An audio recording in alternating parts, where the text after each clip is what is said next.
بسم اللہ الرحمن الرحیم ایاک نعبد و ایاک نستعین۔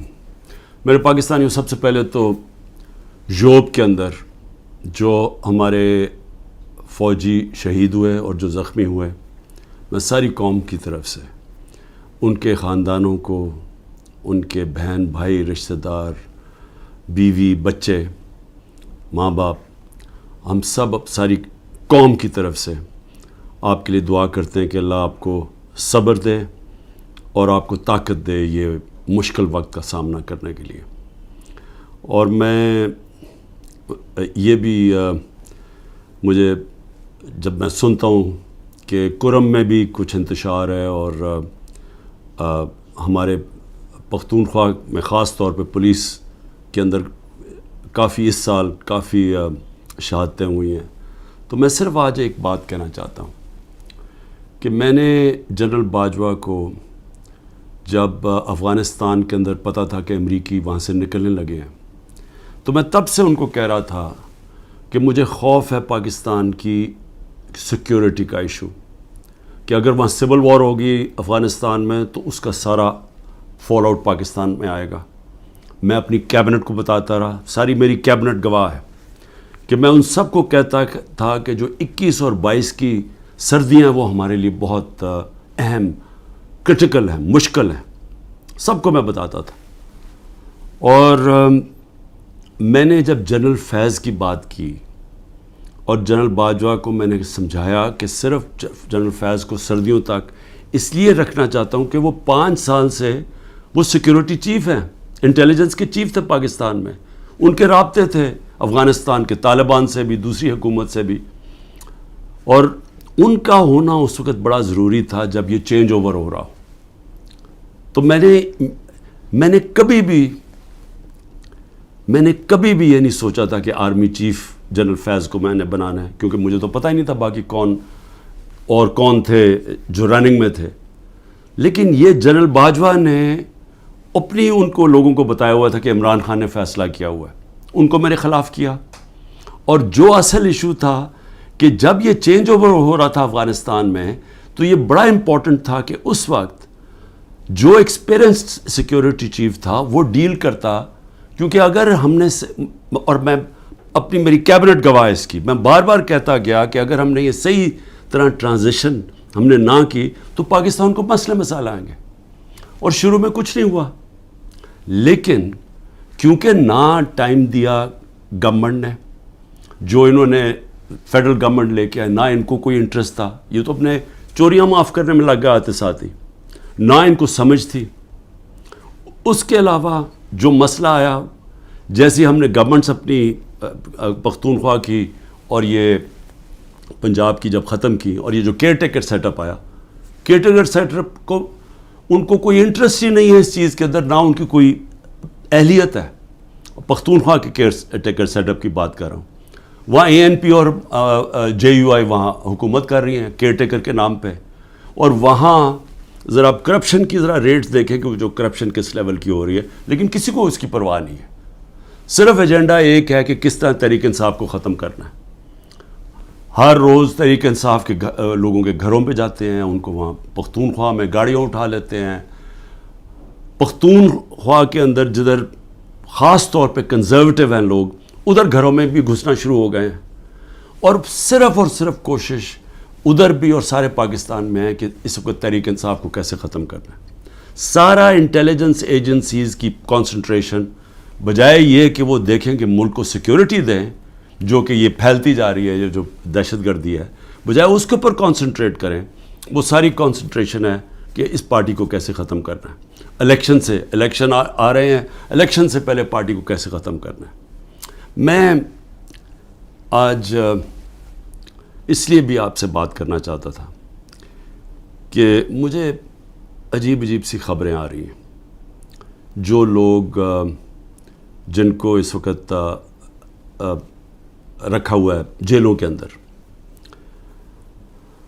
اب کیا کوشش کی جا رہی ہے، اپروورز ڈھونڈے جا رہے ہیں ہمارے لیڈرشپ سے، یا وہ لوگ جو پکڑے ہوئے ہیں ان سے اپروور کیا بن رہے ہیں، اپروور کا وعدہ معاف گواہ کیا ہے کہ جی یہ کہیں کہ یہ عمران خان کے کہنے کے اوپر ہم نے یہ کور کمانڈر کے گھر میں حملہ کیا، اور وہاں جا کے یہ بھی سننے ہیں، ذرا سنیں بات، کہ وہاں جو کاغذات جو سیکرٹ فائلز پڑی تھی ان کو کسی طرح آگ لگانی تھی یا کیا کرنا تھا۔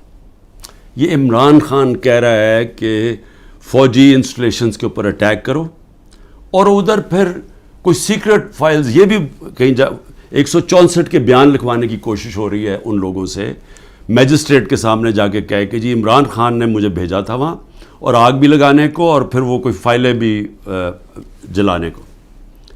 اب میں جو یہ کرنے کی کوشش کر رہے ہیں، میرا آپ سے سوال ہے، پہلی چیز کہ کیا یہ پبلک مان جائے گی اس کو کہ عمران خان چاہے گا کہ فوجی نہتے شہریوں سے فوج کے اوپر اٹیک کروائے گا عمران خان؟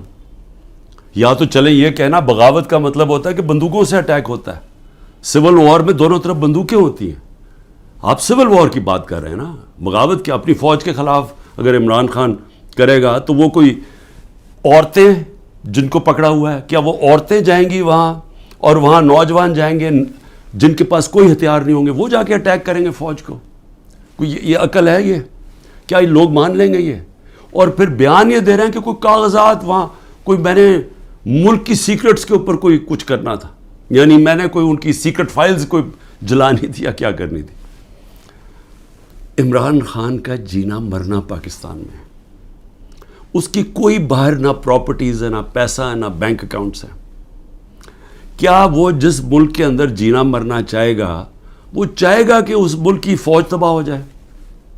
اور جب کہ اس کو پتہ ہے کہ ساتھ والا جو ہمارا ہمسایہ ہے، اس کے اندر جو RSS کی آئیڈیالوجی ہے، جو ان کا نظریہ ہے، وہ پاکستان کو تسلیم ہی نہیں کرتے، وہ جو مسلمانوں پہ ظلم کر رہے ہیں وہاں ہندوستان میں، تو ان کی تو پوری آئیڈیالوجی ہے اس چیز پہ، وہ تو پیچھے دیکھتے ہیں کہ جب سے مسلمان آئے ہماری ہندوستان کی تباہی ہوئی ہے، وہ تو ہمیں سارا ذمہ دار، ہر بری چیز کا ذمہ دار وہ مسلمانوں کو اور پھر پاکستانیوں کو ٹھہراتے ہیں۔ تو کیا عمران خان جو ایک آزاد انسان ہے، وہ چاہے گا کہ اپنی فوج کمزور ہو جائے؟ اور فوج کمزور ہونے کا مطلب کہ ملک پھر ٹوٹ جائے، کیونکہ اتنا بڑا جو ہمارا ہمسایہ جو مضبوط ہوتا جا رہا ہے، تو ان کے تو آپ تھنک ٹینکس میں دیکھیں، ان کے تو تھنک ٹینک کہتے ہیں کہ پاکستان کو 3 حصے میں کر دو۔ سو پہلے تو یہ جو 164 کا بیان ہے، یہ اگر لکھوا بھی لیں گے لوگوں سے، کیا یہ قوم مان جائے گی؟ کیا 9 مئی کا قوم مان گئی ہے کہ یہ عمران خان نے ساری سازش کی تھی؟ یعنی اپنے اوپر یہ حملہ کروایا پہلے کمانڈو سے، اور اپنے آپ کو پھر اس نے جیل میں ڈلوایا، اور پھر وہ سارا پلان کے تحت اس نے فوج کے اوپر حملہ کروا دی۔ کیا یہ قوم مان گئی ہے کہ یہ جو سازش ہے، بغاوت ہے، یہ قوم مان گئی ہے کہ عمران خان بہت بڑا غدار ہے؟ اور اگر آپ نے چیک کرنا ہے تو اوپینین پولز دیکھ لیں، سرویز اٹھا کے دیکھ لیں، کوئی سروے اٹھا کے دیکھ لیں، دکانوں میں نکل جائیں، بازاروں میں پوچھیں کہ کیا یہ واقعی عمران خان نے بغاوت کی تھی؟ اور میں آپ کو اس لیے یہ کہہ رہا ہوں کہ دیکھیں، جو پبلک اوپینین ہے وہ اس طرح کنٹرول نہیں ہو سکتا۔ آپ پروپیگنڈا سے پبلک اوپینین کو نہیں کنٹرول کر سکتے کہ یہ اگر 164 کا بیان آ بھی جائے گا، عمران خان کو جیل میں بھی ڈال دیں گے، سزا بھی دلوا دیں اس کو، سالوں میں جیل میں رکھ لیں، کیا قوم مان جائے گی اس کو؟ کیا دنیا مان جائے گی؟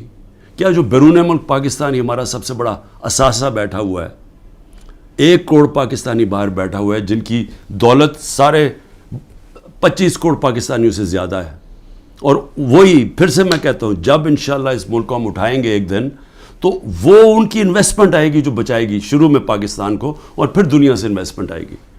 تو میں ایک تو یہ کہنا چاہتا تھا کہ یہ اور کئی لوگوں کے اوپر تشدد کیا گیا ہے، بری طرح تشدد کیا گیا، اور صرف یہ بیان دلوانے کے لیے۔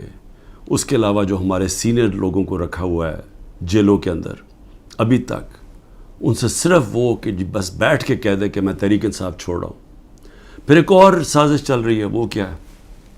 سازش یہ ہے جی کہ ہمارے اندر لوگ چھوڑے ہوئے ہیں ہماری اپنی پارٹی کے، اور وہ جو جن کو انہوں نے توڑ لیا، جن کو انہوں نے کہلوا دیا کہ جی اب تو عمران خان کے اوپر کانٹا ڈال گیا، اس نے تو آنا نہیں ہے، تو وہی لوگ جا کے ہمارے لوگوں کو، جو ہمارے ٹکٹ ہولڈرز ہیں پنجاب میں، یا جو ہمارے ایکس ایم پیز ہیں، ان کو جا کے کہہ رہے ہیں کہ جی اب عمران خان نے تو آنا نہیں ہے، اس کے اوپر تو فیصلہ ہو گیا کہ اس کے اوپر تو ہم نے کانٹا ڈال دیا، تو اس نے آنا نہیں ہے، پارٹی بھی ختم ہو جائے گی اب.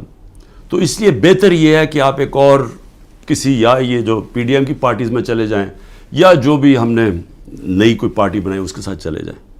یہ ایک پروپیگنڈا چل رہا ہے ہمارے لوگوں کو. لیکن میں آج سوال پوچھتا ہوں کہ کیوں نہیں پارٹی ٹوٹ رہی؟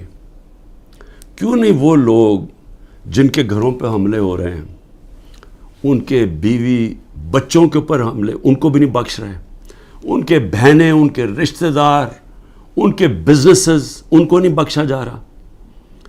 وہ ہو رہا ہے پاکستان میں جو میں کبھی بھی نہیں سوچتا تھا کہ ہماری ملک میں ہو سکتا ہے. نہ کوئی ہماری روایتوں کی کوئی فکر کرتا ہے، نہ جو ہمارا دین جو نبی صلی اللہ علیہ وسلم کی سنت تھی، حکم دیتے تھے کہ جنگ پہ جاؤ تو عورتیں بچے بوڑھوں کو، آپ نے دشمنوں کے عورتیں بچے بوڑھوں کو ہاتھ نہیں لگانا. یہاں نہ بوڑھے دیکھے جاتے ہیں، ماں باپ نہ دیکھے جاتے ہیں، نہ بچے دیکھے جاتے ہیں، نہ عورتیں. میری بہن، میری 3 بہنیں، ان تینوں کے گھر کچھ نہ کچھ ان کے اوپر، ایک بہن کے اوپر کرپشن کیسز ڈالے ہوئے ہیں، دوسرے کے بیٹے کے اوپر ایف آئی آر کاٹ دیے ہیں، ایک کے اوپر ایک کا بیٹا باہر چلا گیا ہے، پاکستان سے باہر چلا گیا. تو ان سب کے اوپر کوئی نہ کوئی کیسز چل رہے ہیں، بیوی کے اوپر کیسز چل رہے ہیں.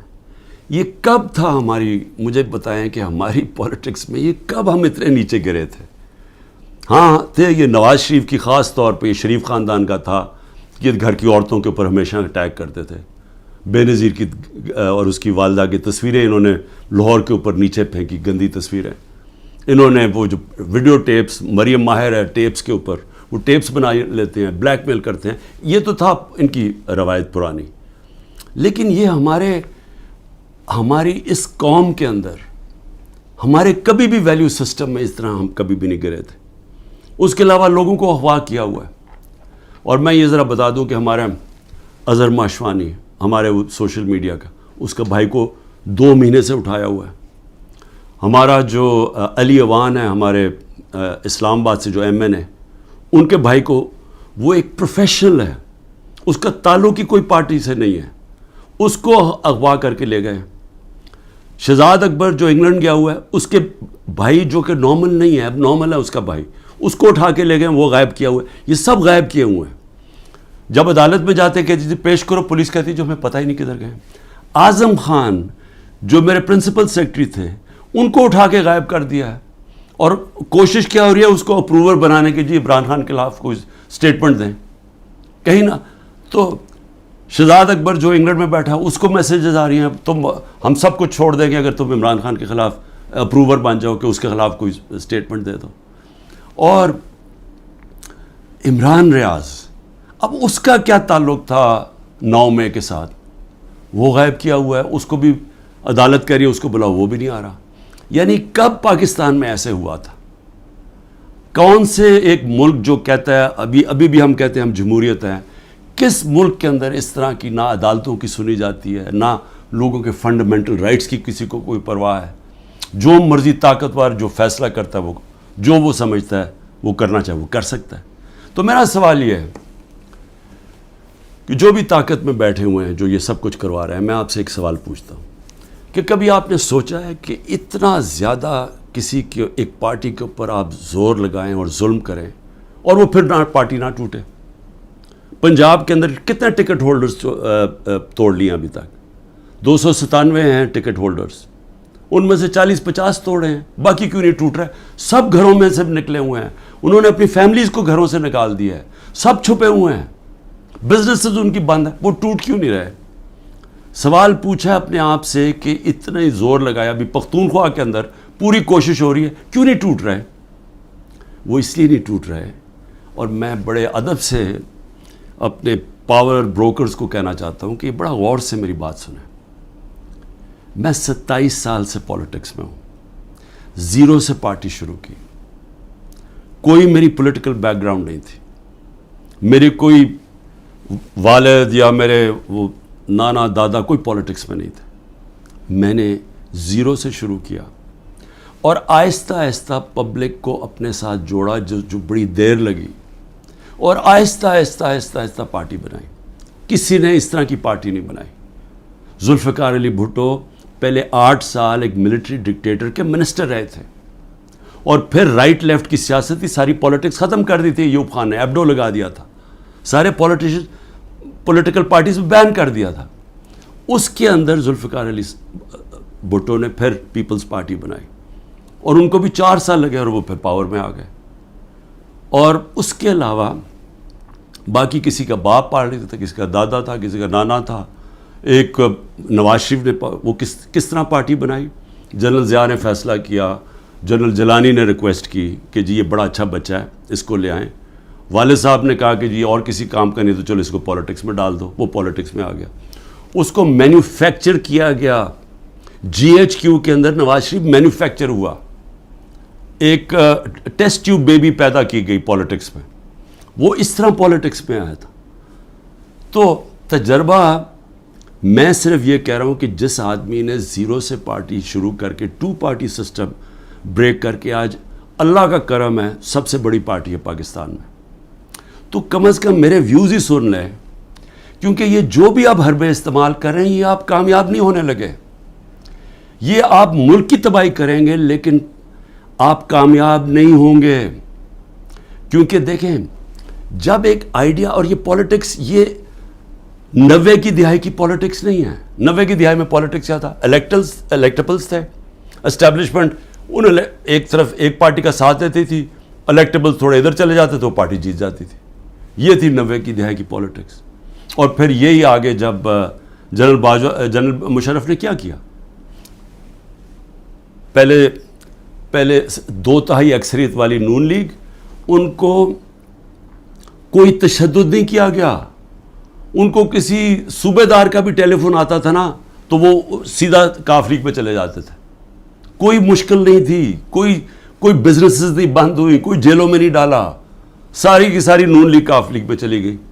اور اگر وہ جو باقی, میں پھر سے کہتا ہوں, جو بچے ہوئے تھے نون لیگ والے, اگر ان کے اوپر 5% بھی وہ تشدد کرتے جو ہمارے پہ ہو رہا ہے, انہوں نے بھی کاف لیگ میں چلے جانا تھا. تو وہ پالیٹکس, وہ زمانہ چلا گیا ہے. یہ اب پالیٹکس ہے 1970 کی پالیٹکس. یہ آ گئی ہے نظریے کی پالیٹکس. 1970 کے بعد پاکستان میں نظریہ ختم کیا گیا تھا. جنرل ضیاء الحق نے نان پارٹی بیس الیکشن کروا کے نظریہ ختم کر دیا تھا. وہ جو 1970 کے اندر جو نظریاتی پالیٹکس تھی, اس نے سارے پرانے پولیٹیکل ہاؤسز کو اڑا دیا. ویسٹ پاکستان میں ذوالفقار علی بھٹو نے, اور ایسٹ پاکستان میں مجیب الرحمان نے. صرف نظریہ جیتا تھا. یہ آ گئی ہے نظریاتی پالیٹکس. یہ جو لوگ, یہ جو ہمارے لوگ ہیں, وہ اتنی مشکلات کے بغیر کیوں نہیں چھوڑ رہے؟ کہ ان کو پتہ ہے کہ جب وہ چھوڑیں گے ان کی پالیٹکس ختم ہو جائے گی. ان کو پتہ ہے کہ ووٹر جو نیچے بیٹھا ہوا ہے, وہ ووٹر کہہ رہا ہے کہ اگر آپ نے تحریک انصاف کے ٹکٹ کے اوپر نہ لڑے, ہم آپ کو ووٹ نہیں دیں گے. وہ لوگ کہہ رہے ہیں جن کے اپنے ووٹ بینکس ہیں, ان کا اپنا ووٹ بینک کہہ رہا ہے کہ آپ کو صرف ہم تب جتائیں گے جب آپ تحریک انصاف پہ کھڑے ہوں گے. تو قوم کے دل تو اللہ کے ہاتھ میں ہے. اللہ جب لوگوں کے دل بدل دیتا ہے تو انگریزی میں پھر فریز آ جاتا ہے کہ an idea whose time has come. No number of armies can destroy an idea whose time has come. جتنی مرضی فوجیں ہوں, وہ جب ایک نظریے کا وقت جو اللہ ڈالتا ہے دلوں میں, جب وہ آ جاتا ہے, آپ کچھ نہیں کر سکتے. آپ جو بھی کریں گے وہ بیک فائر کرے گا. 14 مہینے سے کوشش کیا جا رہا ہے کہ نظریہ کو ختم کرنے کا, اور 14 مہینے سے کوئی سروے کروا لیں, آپ کو بار بار ایک ہی رزلٹ آئے گا کہ لوگ اور زیادہ تحریک انصاف کے ساتھ آ گئے. اس لیے میری ریکویسٹ یہ ہے کہ یہ پولیٹیکل انجینئر سے ملک کو تباہ کر رہے ہیں. اس وقت ضرورت ملک کو پولیٹیکل سٹیبلٹی کی ہے. پولیٹیکل انجینئرنگ کے جی سارے بندر بانٹ کر دو, یہ چھوٹے چھوٹوں کو کسی کو یہ دے دو, اور سیٹیں بانٹ دو پارٹیز کے بیچ میں تھوڑی تھوڑی, اور اپنے بھی لوگوں کو, اور پھر الیکشن کمیشن کے ساتھ دھاندلی کر کے جتا دو. یہ ملک کو ڈیسٹیبلائز کرے گا، یہ اسٹیبلٹی نہیں لے کے آئے گا. اس میں بجائے سیاسی استحکام آنے پہ، جس کی وجہ سے معاشی طور پہ استحکام آئے گا، یہ الٹا ہو جائے گا. اس سے ملک تباہی کی طرف جا رہا ہے. اور میں وہ پاکستانی ہوں، پھر سے میں ریپیٹ کرتا ہوں، میں نے یہ ملک کے چھوڑ کے نہیں جانا، میں نے اس ملک کے ساتھ یا اوپر جاؤں گا یا نیچے جاؤں گا. میں وہ پاکستانی آپ کو ایک ملک کی خاطر کہہ رہا ہوں کہ یہ راستہ نہ پکڑیں جس طرف ہم جا رہے ہیں، یہ ظلم نہ کریں. اس کا کوئی فائدہ نہیں ہونے لگا سوائے ملک کو نقصان ہونے لگا. اور یہ اگر خیال ہے اب تک آپ کا کہ میں اس پریشر میں آ جاؤں گا، یہ جو 180 کیسز ہیں 200 کر دیں، کیسز جیل میں ڈال دیں، ڈسکوالیفائی کر دیں، اس سے مجھے کوئی فرق نہیں پڑے گا، کیونکہ میں نے تو جو بھی ہوگا میں تو اپنے نظریے کے ساتھ کھڑا ہوں. لیکن یہ انجینئرنگ سے ملک کو وہ نقصان ہوگا جو ہماری معیشت کوئی بھی نہیں سنبھال سکے گا اور وہ سب کے ہاتھ سے نکل جائے گی. تو ابھی بھی میں آخر میں یہ کہنا چاہتا ہوں کہ اگر یہ کہا جا رہا ہے جی کہ لیول پلینگ فیلڈ تب ہوگی جب نواز شریف آ جائے گا، تو ساروں کی تو کرپشن کیسز ختم کر دیے ہیں، تو رہ کیا گیا اب؟ تو اس کو بلا لیں واپس. وہ کیوں نہیں آ رہا پاکستان؟ چوری کر کے جیل کی سزا، جیل کی 10 سال کی سزا ملی ہوئی ہے، وہ اپنی کہتا ہے جی میری طبیعت نہیں ٹھیک، میں نے مر جانا ہے اگر مجھے برطانیہ نہ بھیجا، اس کو باہر بھیج دیا. یہ پرائم منسٹر نے عدالت میں ایفیڈیوٹ دیا اور ابھی تک کوئی ایکشن نہیں لیا. اور وہ وہاں بیٹھا ہوا اور وہاں جا کے پالیٹکس کر رہا ہے اور آرام سے زندگی انجوائے کر رہا ہے، انتظار کر رہا ہے کہ جب تک عمران خان جیل میں نہیں جاتا، پی ٹی آئی ختم نہیں ہوتی، وہ آتا نہیں. میں کہتا ہوں اس کو واپس بلا لیں، کیونکہ معاف تو ساروں کو کر ہی دیا ہے، اب تو کوئی کرپشن ایشو ہی نہیں گیا. اور میں صرف یہ کہتا ہوں کہ صرف یہ میرا ایک چیلنج ہے کہ جس حلقے سے بھی وہ کھڑا ہوگا میں اس حلقے سے کھڑا ہوتا ہوں، اور میں کوئی کیمپین بھی نہیں کروں گا. یہ ڈر ہے نا کہ عمران کو جیل میں ڈال دو، میں کیمپین بھی نہیں کرتا. لیکن میں آج آپ کو پاکستان کی عوام کی فیلنگ بتا رہا ہوں کہ یہ ملک بدل چکا ہے. یہ ملک کبھی بھی اس طرح کے لوگوں کو اب ووٹ نہیں دے گا. قوم کو سوشل میڈیا نے بدل دیا ہے، بچے کے اندر شعور آ گیا ہے. وہ چلے گئے دن جب جس کے اوپر شفقت کا ہاتھ اسٹیبلشمنٹ کا آتا تھا وہ جیت جاتا تھا. یہ آپ کو پچھلی جولائی کے اندر جب پنجاب کے الیکشنز ہوئے پتہ چل جانا چاہیے تھا کہ لوگوں کی موڈ کدھر جا رہی ہے. وہ اگر جولائی میں پورے جو اسٹیبلشمنٹ کی پوری مدد کیے بغیر کے ساتھ، اس کے باوجود الیکشن کمیشن کی پوری مدد، اگر اس کے باوجود ہار گئے تو اب کیا ہوگا ان کے ساتھ؟ تو اس لیے ان لوگوں کو جو اپنی اب سیاسی موت دیکھ رہے ہیں اور جو اسٹیبلشمنٹ کے پیچھے چھپ رہے ہیں، جن کو کوئی فکر نہیں ہے کہ ملک کو کیا ہوتا ہے، کیونکہ ان کے پیسے باہر پڑے ہیں، ان کے تو ڈالرز میں پیسے پڑے ہوئے ہیں، ان کو تو فرق نہیں پڑنا. تو یہ آڑ لے کے بیٹھے ہوئے ہیں کہ ہمیں اسٹیبلشمنٹ کسی طرح پی ٹی آئی کو ختم کرے تاکہ جناب یہ ان کے پھر جو 30 سال سے پیسہ کھا رہے ہیں ملک کا اور باہر بھیج رہے ہیں، یہ اپنے وہ دھندے پہ لگ جائیں. یہ ان کی ہے. لیکن جن لوگوں کا جینا مرنا پاکستان میں ہے ان کو تو سوچنا چاہیے کہ یہ تباہی کی طرف ملک کو نہ لے کے جائیں. پاکستان زندہ باد.